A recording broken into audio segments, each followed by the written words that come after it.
Pakistan's tax effort may have peaked for now. The International Monetary Fund says federal tax collection is expected to stall over the next 5 years, even after last year's sharp increase. According to the IMF, Pakistan raised its tax-to-GDP ratio by 1.4 percentage points in the last fiscal year, mainly through new revenue measures worth 2.5 trillion rupees. But that momentum is not expected to continue at the federal level. Federal Board of Revenue Collections rose from 8.9% of GDP in FY24 to 10.3% in fiscal year 25, still missing the IMF target of 10.7%. For the current year, FBR revenue is projected at 11.1% of GDP, and then expected to remain flat until 2030. In rupee terms, FBR revenue increased to 11.7 trillion rupees last year, but still fell short. For the current fiscal year, collections are projected at 14 trillion rupees, with a gap of around 328 billion rupees under current assumptions. The IMF says last year's overall tax shortfall was driven by slower inflation,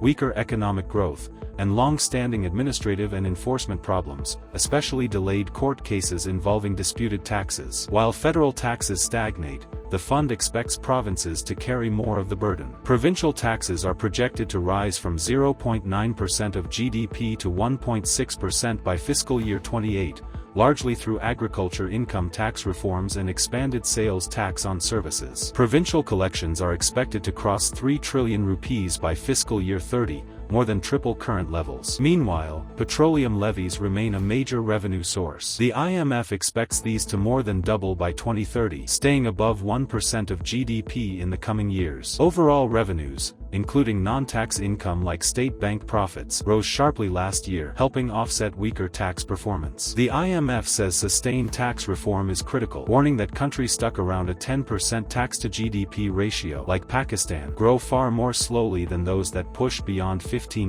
Looking ahead, Pakistan's fiscal deficit is expected to gradually narrow, from 5.4% of GDP last year to below 3% by 2030, but much depends on whether tax reforms actually deliver.